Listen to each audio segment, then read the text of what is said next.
中国要投巨资1700亿建设核电站，这电力啊都成了习近平家族的自留地了，其他家族根本就插不上手。要说这核电这么好，为什么美国、德国不大力发展？核反应堆真的像中共说的那么安全的话，那核电站的技术人员为什么非要跑到20公里外买房子？大家好，我是大卫，美西时间8月1号。今天国内有个新闻，就是中国国务院的常务会议研究决定投1700亿人民币要建设4大核反应站。很多人觉得这事儿靠谱吗？首先人们想到的是，这大蛋糕很少见啊。确实是，这2年中国经济下滑的时候，各省市的基础投资都在腰斩，以至于说很多的高速公路建了一半直接停了，没钱了。但是中央它有钱呐，所以说很多民生项目可以降下来，老百姓看病可以不给你这个原研药，但是老习要干的事儿必须资金保证，他接下来就是要发展核电。我们来看看这1700亿的大蛋糕都是由谁来执行的，干这活的人多多少少他就有油水。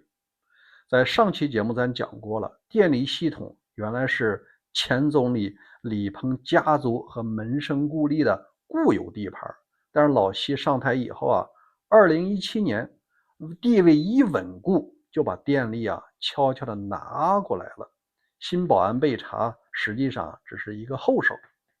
那我们来看看，现在开始建设的是3大公司，一个是中核工业，中核工业的总经理叫张涛，那是人家陕西人，他是陕西榆林的。您看自家生意交给别人都不放心。第二个公司呢是中广核，主要是负责南方，尤其是广东电力的。他的总经理姓杨，这是从哪儿来呢？从中核集团过去的。你看还是自己人。第三个呢就是这个国家电投，国家电投现在的董事长叫刘明胜，他从哪儿来的呢？华能来的，大唐来的。你就可见这是太太山东帮彭丽媛的人马。你说外人有戏吗？一点戏没有。以前呢电力的投资每年超过7000亿，这里边油水大了，看着别人贪，他心里肯定不舒服。如果说自己的兄弟人马稍微贪点呢，可以理解，前提把这安全搞好，把活干好。那我们来看看他到底要在什么地方建这4座8个核反应堆。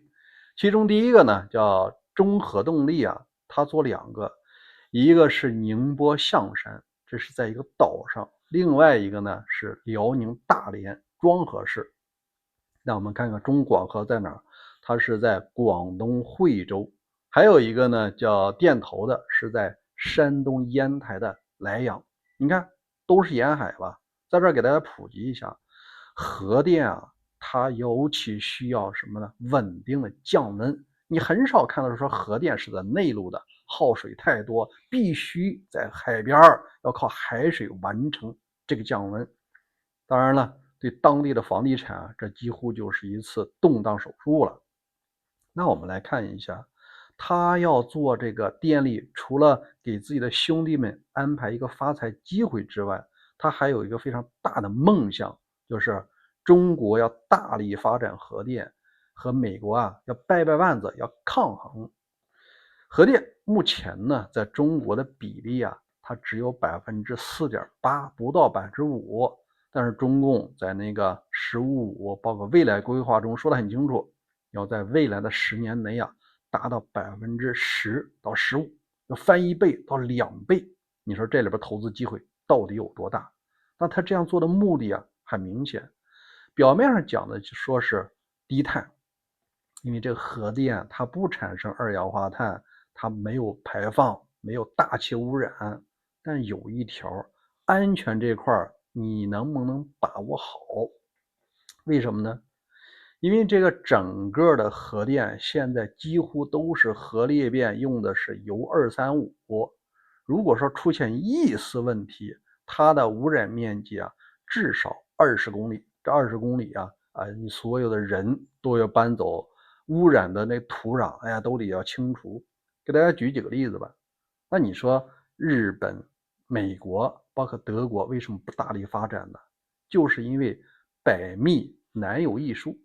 你看前几年嘛，日本那个福岛核电站周围很多人因为热辐射包括这个辐射病死亡了，至少有2、3千人。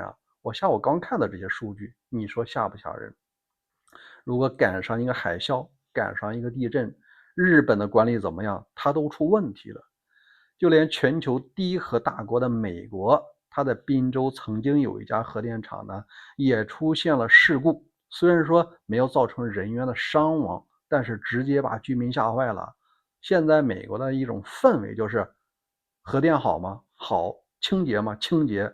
建在你家附近吗？不行。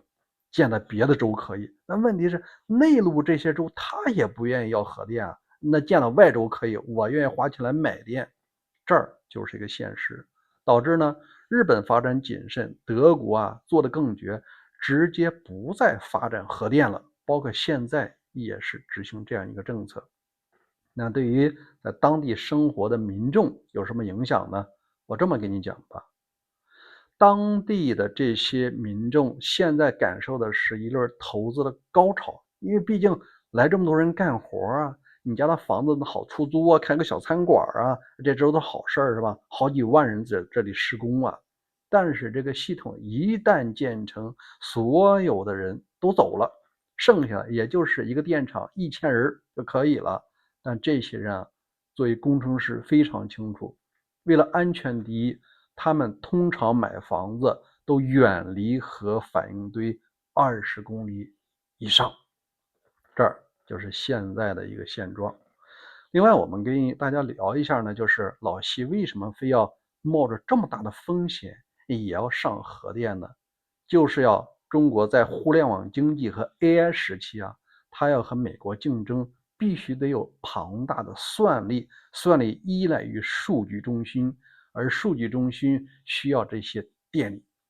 有些电力你像西部什么新疆它是做冷数据的，那叫什么存储什么图像渲染但是在经济发达的广东长三角地区，它需要热数据。啥叫热数据就是金融的实时交易，毫秒级的。另外呢，车辆的自动驾驶和工业互联，这些数据尤其不能有一点的延迟。这些热数据你只能在本地建设，烧煤不现实嘛，而核电呢，几乎成了唯一的选择了。那代价是什么呢？那就有可能会出现一些风险，在这儿呢大家只能自己去考量了。好，今天就说到这儿，欢迎关注大卫观点和大卫看世界2个频道，咱明天继续更新，再会。